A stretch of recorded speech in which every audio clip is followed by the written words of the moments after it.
Hi, welcome back to Ask Ellen. Real questions, real talk, real change. Today we're diving into something that has changed a lot of relationships. And I have to say I was probably a little late to the game when I learned about it, but it definitely helped me and gave me an eye-opener regarding my relationship. Consider this. Are you loving the person in your relationship the way you want to be loved or the way they want to be loved? I know this is so weird. There's actually rules or guidelines? Yeah, a little bit. And let's talk about it today. I mean, this is one of those things where people in a relationship might feel disconnected with each other. You're thinking, I'm loving them, I'm doing all the right things, but somehow it's just not working right. Well, when you realize that you might be speaking different love languages, it changes everything. It's my hope that in this video, you'll understand love languages just a little bit more so that maybe you can love the person in your relationship the way they want to be loved. And in return, they can love you the way you want to be loved. Let's get into it. Most relationships don't come from a lack of love. The love is there. It just comes from a lack of understanding. You might be giving love the way that you want to receive it, but not the way that they do. I know your wheels are turning right now, and we'll get into it a little bit more, and you'll understand exactly what I'm talking about. When your love language and their love language just doesn't match, or you just don't know where it's coming from, there can be a disconnect that makes everything just feel wrong. But here's the thing, you're not doing anything wrong, neither is the other person. It's just you're both talking in completely different dialects. So what are love languages? What does that mean? Well, let me tell you, like I said before, I was a little late to the game. I don't even know when it came about, but when I found out about it, it blew my mind. I said, oh, wow, this really makes sense. I can't believe I didn't know this sooner. I can't believe that I didn't figure it out on my own. But it definitely gave me the clarity that I wish I had earlier in life to kind of work my way through relationships just a little bit differently. I look at them differently now, even though they're over, and I realize that it wasn't necessarily a disconnect in us. It was a disconnect of knowing how our love language spoke with each other. The concept of love languages comes from Dr. Gary Chapman, and he has a website and you can go there, and I strongly encourage you to do so. I'm going to put a link down below so that you can take the quiz. Have your relationship partner, wife, husband, girlfriend, boyfriend, significant other, take the quiz as well, and then you can share it with each other. It is eye-opening and it is so interesting. I'm not affiliated with him at all. I'm not affiliated with the website. I'm not getting any kickbacks, just so you know. I just think it's a really useful tool in a relationship. So what are the 5 love languages? I'll probably look at my notes here so that I don't forget and I don't miss anything. But the first is words of affirmation. The second is acts of service. The third is receiving gifts. The fourth is quality time. And the fifth is physical touch.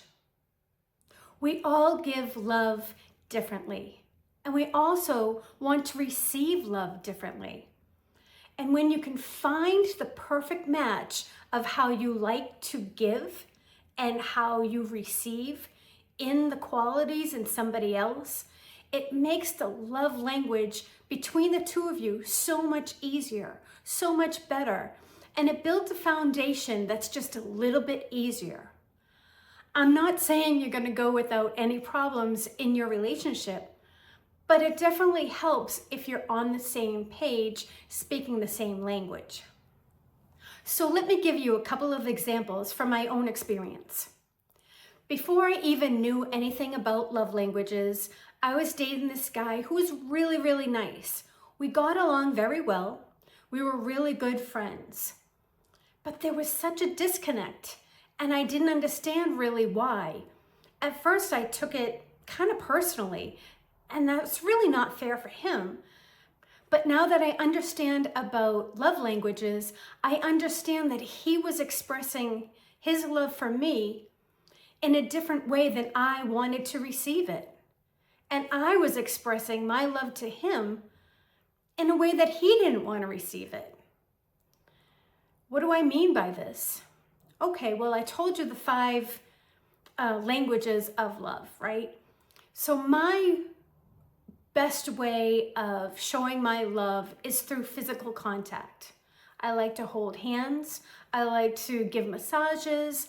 I like touch. I like being able to rub somebody's back or just hold their hand or snuggle up close or whatever that is, even a kiss or a hug.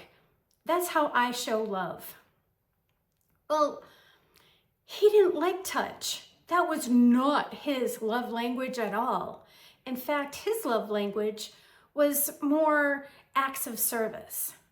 He would help me in my yard. He would help me with chores. He would help with all the things that I needed done. But to me, receiving it that way, that's not what I wanted to receive. I wanted the hugs. I wanted the touch. Because also, even though my giving of love, it happens to be the same as my receiving of love. I enjoy the hand holding so much that I want it reciprocated. And that part just didn't work with him. It was kind of a basis of why we ended up just breaking up, but still being friends, because we could still care for each other, just not in that other way. Fast forward a few years, and I met my now husband, and I did know about the love languages. And we were early in our relationship, and I sent him the link and I said, hey, take this quiz. And then we talked about it later on. Well, guess who loves getting massages? Guess who loves having his hand held? Guess who loves back scratches and snuggles and hugs and kisses? Yep, he does. So when he receives that from me, he's happy. I don't need to buy him things. I don't need to do acts of service. I don't need to make sure we have the quality time, because in his mind, as long as I'm doing that, he's feeling love. Me being able to do that, I'm giving the love the way I want to give. And also when he holds me, I'm receiving the love the way that I want to receive it. It's amazing that this should be such a simple thing that we understand, but it's not taught. We don't know this when we're first getting our first relationships, right?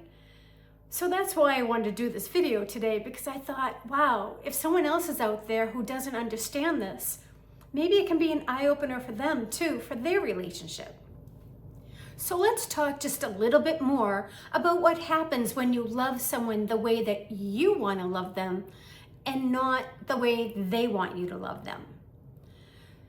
It's the trap that most people fall into and not even know that they're doing it. If your love language is words of affirmation, you might write beautiful messages or say such sweet things.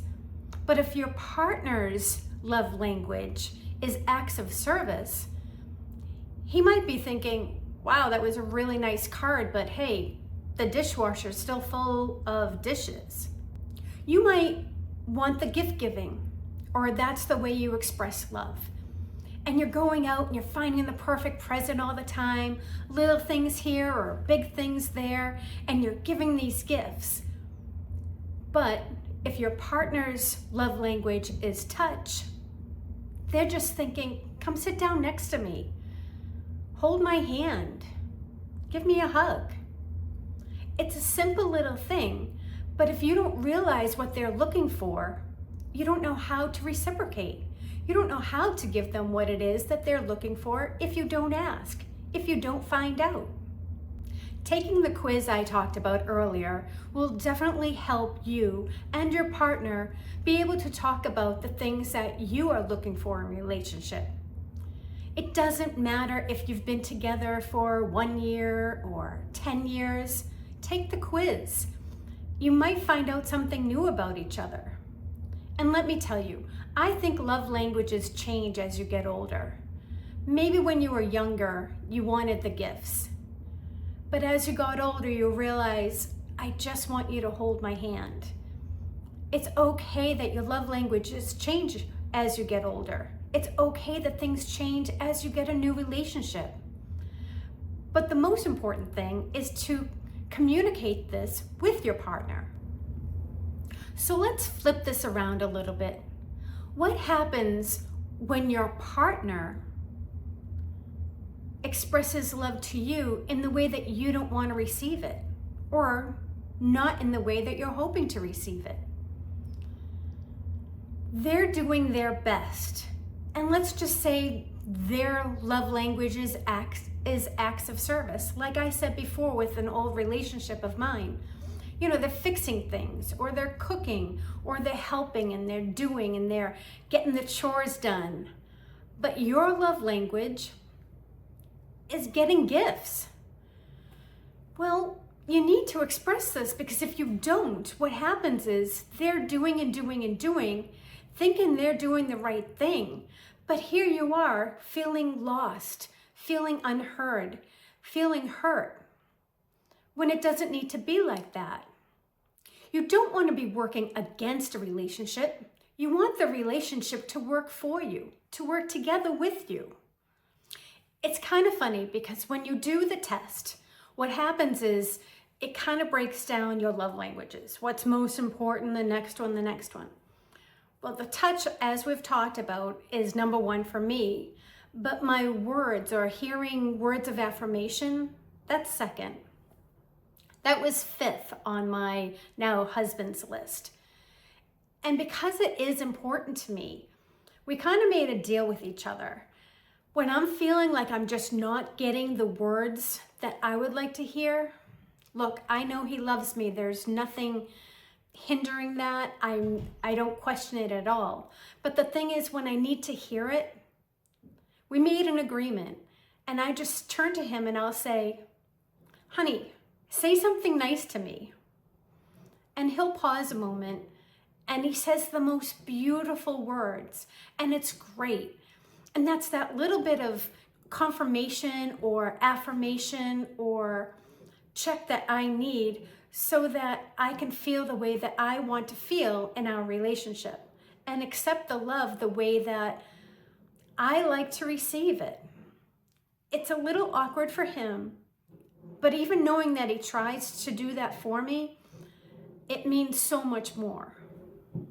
That moment that you share each other's love languages, it changes everything.